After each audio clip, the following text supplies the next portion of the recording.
My name is Diane Geil. I am from Scranton, Pennsylvania. I am a single mom of a great boy, David, and I work as a cashier at Walmart. It was that fateful day. In fact, it was unexpected. I had been experiencing minor autoimmune problems such as rosacea and fibromyalgia, but nothing too severe. One day, my daughter and I were in the living room at home, simply enjoying a smoothie. All of a sudden, I was having trouble swallowing and breathing. Although I had previously experienced shellfish allergy, it had been years since I had an incident. Although I had never needed an EpiPen before, I always had one on hand in case. Since I'm naturally interested and already know how to perform some emergency care techniques, I recognized it as anaphylaxis right away, gave myself the EpiPen, and had my son drive me to the hospital. I recognized the nurse who was checking me in because it was a tiny town, and this always makes me more anxious. I thought, oh man, I'm in trouble, as she checked me in. She is clueless about what she is doing. Well, why did you come? She asked. You took your EpiPen, you know. Why did you visit the hospital? I was surprised. According to even the most basic anaphylaxis protocol, you should visit the hospital after taking an EpiPen. They were waiting for a bed, so she just dropped me off in the hallway. However, I understood that an anaphylactic case should go directly to the trauma bay because I work in critical care myself. While people went about their daily lives, I was in the hallway with Strider, having trouble breathing. I therefore had to administer my EpiPen to myself once more. The PA finally turned to face her and remarked, "She's not looking so hot." By the time they got me into a room, I was rapidly collapsing. When my buddy Lizzie showed up, she informed them that I needed to be intubated. "Oh, no," they responded. "We've got plenty of time." However, I simply stopped breathing right after that. It gets weird at this point. I sprang from my body. I was so depersonalized that I failed to recognize myself, even though I could see what was happening. I recall asking myself, "Who is that girl, man? She's quite ill." And right away, for a time, everything went dark. My sister's car's rear seat is where I sort of appeared the next time I recall it. It was strange. She was traveling to Kentucky by car from Wisconsin. It was pouring rain as she pulled off at a petrol station. I had a strange feeling that my body wasn't solid. I was unable to feel my legs and butt against the seat. Her clothes didn't match. When I saw them, I recall asking myself, what in the world is she wearing? She appears absurd. I had a feeling something wasn't right. I watched Mom take out her phone and type, "Hang on" or "Hang in there, kiddo" on Facebook. I'll be there. After exiting her vehicle, I was left in this pitch-black emptiness. It was a vast, seemingly endless, and extremely gloomy area. It had an oppressive quality to it. Even though I knew I didn't need to breathe, I felt as though I did. Time is very different there, I must admit, and I felt trapped there, unable to figure out how to get out and acquire what I wanted. I would estimate that it seemed like roughly 10 years, if I had to compare it to worldly time. In order to have something to reflect on there, I started to question if I had ever truly lived, or if I had only dreamed about it. I would try to move, pushing myself forward a little bit, but I would get so exhausted that I would fall into what I refer to as the deep sleep, where I was completely unconscious. I had no idea why I was locked there, or what I could do to escape. For what seemed like an eternity, this cycle continued. After a while, I began reflecting about myself. I pondered whether there was anything I should know or comprehend before I left. I realized that the spiritual space I was in was a representation of the one I had created here on Earth. I had erected this wall around myself to keep myself and my children safe ever since my divorce many years ago. In addition to providing excellent security, a wall keeps outsiders out and you in. I had become reclusive, only going to work, taking care of my children, and running the household. I ceased exposing myself to others. Everything altered the moment I recognized that this was the eternity I had constructed. This rumbling suddenly burst into flames. These tiny fragments of the darkness began to fly about like shards. A growing distance was being pushed away by the darkness. Then this ghost showed up. She was enormous, Her head was covered in blazing orange hair that was so vivid it appeared to be on fire. Her hair was covered in tiny licks of flame. I couldn't help but go to her because she had such a lovely spirit. I knew it was my grandma, though, since she hugged me against her chest as I approached her. I broke down in tears of relief that there was someone there and that I was no longer alone. I could feel her energy swirling around me. She was embracing me, but mine remained apart. Despite their repeated attempts to enter, these fragments of darkness would strike her energies and be hurled farther out. She used telepathy to converse. Her words were, "Calm yourself, dear one." It was like a chemical reaction when those words were said. However, because it was also nurturing, it had a blend of masculine and feminine traits. Using telepathy, Jesus approached me and said, "I am." That was all he said. It was amazing. It had a resonance similar to the key of D. There was a living vibration that permeated every aspect of me. However, I was initially afraid. Oh no, I thought, I wasn't prepared for this. He will examine all of my mistakes, of which I am extremely ashamed. He wasn't condemning me, though. He was really affectionate. I still wanted to conceal, though. However, Jesus calmed me, and I realized that we would be going through my life together. However, none of the things I feared and worried about ever materialized. Jesus first showed me the positive things, but not the ones that made me feel particularly good. For instance, I had completely forgotten about a scenario that happened in a grocery shop. A woman ahead of me in line needed a few cash to cover her expenses. I provided her with the funds to pay for it, and more positive stuff. He demonstrated to me how that simple act of compassion had a cascading effect. Later, I saw a same woman serving meals to people in a food pantry. Jesus wants me to understand the power of every small deed of kindness. We also experienced some unfavorable aspects. The one about managing my thoughts about other people was the one that truly resonated with me. An idea has a certain amount of energy, a speech has even more, and an action has even more, according to Jesus. However, it all begins with an idea. Your thoughts influence your speech, which in turn influences your actions. Jesus demonstrated to me that when you think negatively about someone, that energy travels and affixes itself to that individual. Therefore, you add to someone else's negativity when you think negatively about them. You give them more of that energy. Forgiveness is crucial for this reason. Forgiveness is crucial. Forgive that bad energy when you forgive others. That energy remains bound to them and cannot be released if they don't obtain some sort of forgiveness. That tiny bit of negativity you placed on them disappears when you forgive them. After that, things became a little intense. I came to the realization that I had been upset with Jesus for a while. You say you're this loving Jesus and you want the best for your children, and I call bullcrap, I remarked without saying it out loud. I spoke with him about the suffering my kids had endured after their father left them. "Oh, you've completely misunderstood me," he said. He then revealed a future vision to me. We were seated in bleachers when this vision occurred.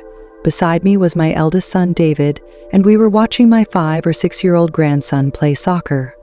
"Mom, I'm going to be the dad I deserve," David replied, glancing at me. "I understand if I had to make that commitment before his dad left. It has proven worthwhile." And I instantly felt at ease, since it was Jesus' affirmation. He was demonstrating to me how he was fulfilling his promises to me. It fundamentally altered how I perceived right and wrong. Jesus stated that good, regardless of how terrible it may feel, is forward motion in the spiritual world. Even if you're grieving, you're still growing, going on, and making a difference in other people's lives. Up there, that is regarded as good, which is a completely different viewpoint from what we usually believe.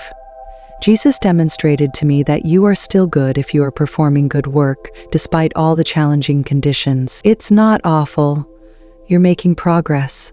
Even though nothing negative is happening, it's awful when you start spending all of your time in your recliner, avoiding social interaction, and just doing what makes you feel comfortable. Jesus said that we truly go through a decision-making process before entering this life. When deciding which family to join and what general lessons we hope to gain while here, We confer with our spirit guides. We are aware of the entire narrative before we arrive, yet when we arrive, we forget it, but prior to our arrival, we were aware of the traumas we would encounter, and we made the decision to live that life because we believed the lessons learned would help us develop spiritually. I tell people that the most selfless spirits are those who are born with serious disabilities or those who have cancer. They were the ones who declared, "I'll come," without even being able to speak in order to demonstrate to people a love that is beyond words. Then all of a sudden, I was in this light, and a healing process started. The light entered my feet and began to slowly make its way up my body, spiritually mending every tiny cell it touched. It had tremendous power. I could feel this energy rising within me, and as it reached my tongue, I couldn't stop singing lovely tunes. My eyelashes were bursting with God's energy, and they were incredibly bright. It was similar to gazing at the sun without experiencing any pain, dilating of the eyes, or heat. I attempted, but was unable, to close my eyes in order to prevent any of the energy from escaping. It ventured out into the open space before returning. I sensed it moving through the small nooks and crannies of my brain, and then I thought I had reached this deeper aspect of who I was, where Jesus was. I tell people that the most selfless spirits are those who are born with serious disabilities or those who have cancer. They were the ones who declared, "I'll come," without even being able to speak in order to demonstrate to people a love that is beyond words. Then all of a sudden, I was in this light, and a healing process started. The light entered my feet and began to slowly make its way up my body, spiritually mending every tiny cell it touched. It had tremendous power. I could feel this energy rising within me, and as it reached my tongue, I couldn't stop singing lovely tunes. My eyelashes were bursting with God's energy, and they were incredibly bright. It was similar to gazing at the sun without experiencing any pain, dilating of the eyes, or heat. I attempted, but was unable, to close my eyes in order to prevent any of the energy from escaping. It ventured out into the open space before returning. I sensed it moving through the small nooks and crannies of my brain, and then I thought I had reached this deeper aspect of who I was, where Jesus was. And I was blown away. "You mean to tell me you've been in there all the time?" I asked. "You're not this outside entity?" "Well," he added, "I'm kind of both. I came to see that even those who do not believe in Jesus are part of us. You cannot remove me any more than you could remove the DNA of your own father," he informed me. "I created you. I'm inside. I'm telling you, I'm in there, but you can choose to ignore me, and all I'm waiting for is to love you." I therefore came to the realization that I would need to decide whether or not to return. I felt as though I had made the decision to return, since I hadn't even come close to living the life I was meant to live, and I had likely known this would happen before I was even born. Actually, I hadn't done the things I was meant to do. However, I can't express how devastated I was to go. "Why would you not want to come back to me?" my friend subsequently questioned me. "Until you've been there, I can't help you understand that," I informed her. "You simply cannot comprehend it. I knew you will be all right in due time. At least let me remember what I have experienced here," I said to Jesus while crying.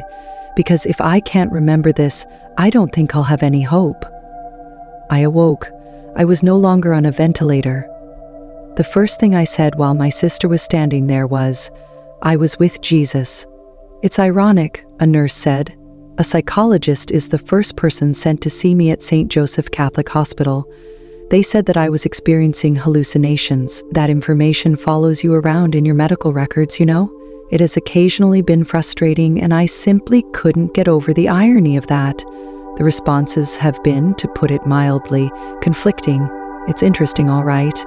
I simply imagined that all of my religious acquaintances would be the most eager to hear my story because I had previously believed in God. Surprisingly, though, I've had the most trouble with religious people. However, I believe I comprehend their reluctance. Wait a minute, people say when I describe the pitch black, empty emptiness I was in. You identify as a Christian. You ought to have entered heaven immediately. However, I've learned something significant regarding near-death experiences. That is, an experience of near death is not the same as death. I believe that God is aware that you will only be there for a brief period of time. He is aware that you haven't finished yet and will choose to return. Therefore, I think that the purpose of a near-death experience is to help the person who had it go back and overcome obstacles in their life. You won't give someone who is coming to stay the same experience as mine. When a Christian says, "Well, you didn't see Jesus and all these other things," I respond by explaining that I was just there for a brief visit, which isn't the same as moving in. My sister was at the hospital when I woke up, and I said, "I saw what you typed on Facebook." Naturally, I couldn't have known that, and she was somewhat alarmed by it. "Well, were you wearing that outfit?" I then asked her. She added that she simply picked up whatever clothes were on the end of the bed, put them on, packed a suitcase, and departed as soon as she received the call. She was mismatched because of this. She also confirmed that it was raining and that she was stopping, as I had observed, which is really strong proof. This encounter fundamentally altered my perspective on life, meaning, and even the distinction between right and wrong. And realizing the significance of forgiveness and the influence of our thoughts were among the most important lessons learned.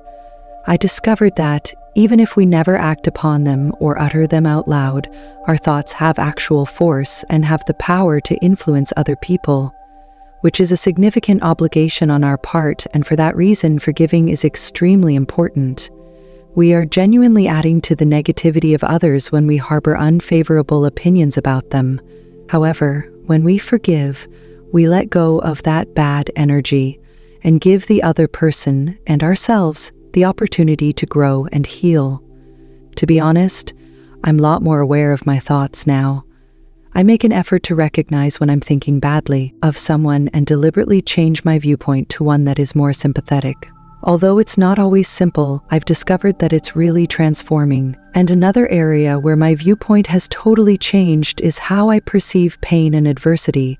In the past, I believed that suffering was intrinsically evil and should be avoided at all costs. I now realize that situations that we consider to be bad might actually present chances for significant development and constructive change. And I am able to recall the picture Jesus gave me of my son and his child. It was very painful for him because his father had abandoned him. However, his suffering inspired him to make a strong resolve to improve as a father. He might not have been inspired to end the cycle if it weren't for that trying encounter. Furthermore, it goes beyond significant, life-changing occasions. If we approach everyday obstacles and difficulties with the correct attitude, even the smallest ones can present chances for personal development. These days, I occasionally try to approach problems in a different way. I ask, what can I learn from this, as opposed to, why is this happening to me, and how can this help me grow? It gives it meaning and purpose, but it doesn't always eliminate the suffering or difficulties. I can state with confidence that I no longer fear death as I once did. It seems to me more like a transition than a conclusion. I cherish my life and the work I must accomplish here, so that doesn't imply I'm in a rush to pass away. However, I am aware that what follows is unimaginably lovely, and a sense of duty is also a part of it. I want to make the most of every second and every encounter, because I know that this life is a selected experience for our spiritual development. I'm a lot more conscious now of how I affect other people, even in casual encounters. I make an effort to treat everyone with greater empathy and understanding because I believe that everyone is on a unique spiritual path. Additionally, I've seen that I'm more accepting of my kids' difficulties, more patient with them, and I make an effort to look at our problems and disagreements from a wider perspective. Additionally, I'm more forthcoming with them regarding spiritual issues, imparting knowledge in a manner that inspires them to reflect carefully on their own convictions and life experiences. Although it hasn't always been simple, I have shared my experience with FS. As I indicated, some people have been doubtful or even contemptuous, particularly those who have strong religious convictions. However, I've also heard from a lot of individuals that sharing my story has made them feel better or altered their outlook on life and death. and comprehend other people's skepticism, I could also have doubts if I hadn't personally experienced it. I'm not trying to persuade anyone. I simply tell my narrative and let others draw their own conclusions. I can't prove it to anyone else, but I know deep down that what I went through was genuine. It was incredibly meaningful and intimate.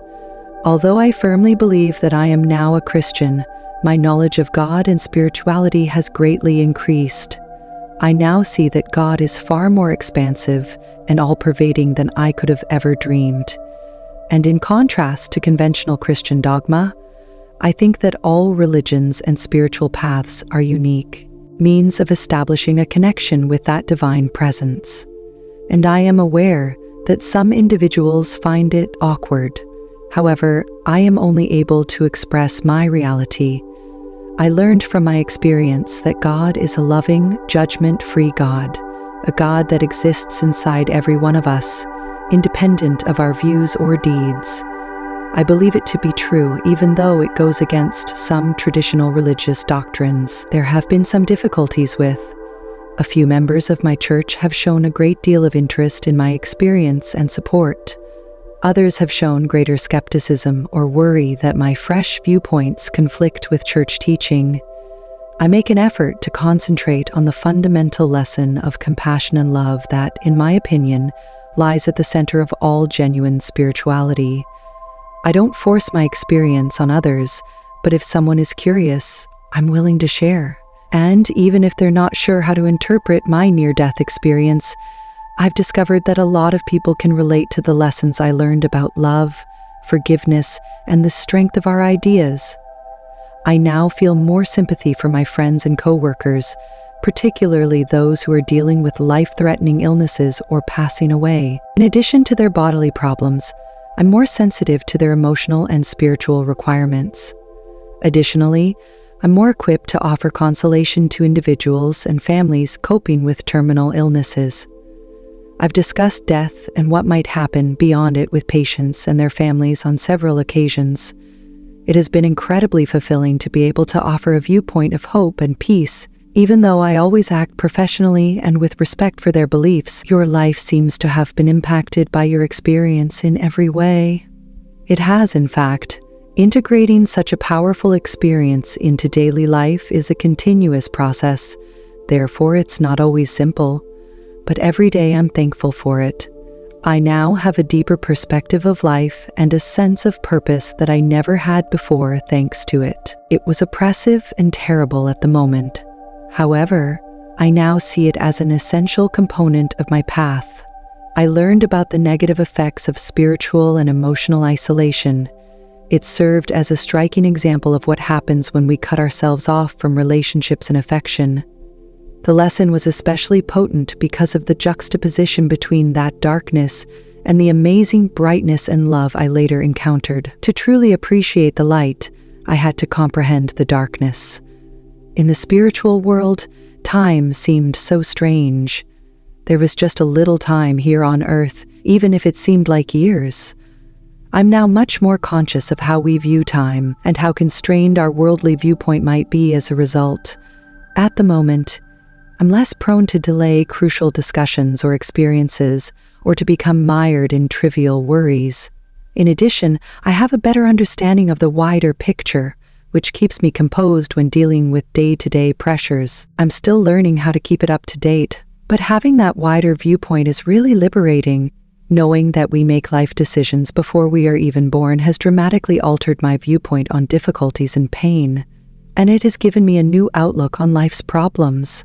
I now view them as chances we've chosen for our own personal development, rather than as arbitrary bad luck or penalties.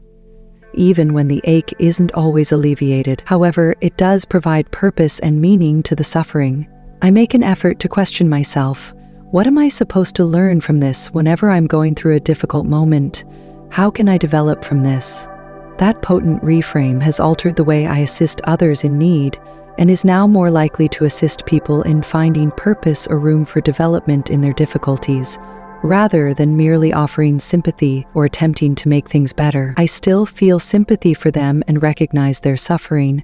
However, I also make an effort to gently help them understand their challenges as a necessary component of their spiritual development. That balance is delicate. However, some individuals find it instantly reassuring and empowering, while others first reject. While we are experiencing agony, it can be difficult to find any good in it. Even for individuals who don't completely accept the notion, though, I've seen that it can be beneficial to even entertain the concept that there might be a greater reason behind their pain. According to my experience, we do have some control over the general course of our life. We can decide which lessons to learn and which tasks to take on. Though it's a combination of predestination and free will, once we're here, we have free will about how we handle those difficulties and apply the lessons we learn. Before we are born, we create the scene, but once we are here, we rewrite the rules. Additionally, there are actual repercussions for both ourselves and other people from the decisions and deeds we commit to. I make an effort to consider the possible repercussions of my decisions more. I also make an effort to view challenging choices as chances for personal development, asking myself which option best serves my greater good. Sometimes it could be a lot of responsibility. However, it is also immensely powerful. I get strength and drive from knowing that I have a purpose in life and that it extends beyond my daily existence. After all, I'm still a human. Perhaps it's difficult to keep that higher perspective because of the difficulties of everyday living, or perhaps the memory of my experience feels far away. However, I can always return to a core of confidence even during those times of uncertainty. A handful of my techniques are helpful. One important one is meditation, which aids in mental calmness and re-establishing a connection with the divine. I also frequently write in my journal about my experiences and the realizations I've had. I can better relate to the emotions and insights I experienced after reading through their entries. Developing a spiritual practice, whatever that means to you, would be my first bit of advice to anyone reading this. Look for methods to connect with something greater than yourself. It doesn't have to be religious in the conventional sense. That could be through meditation, art, music, nature, or anything else that speaks to you.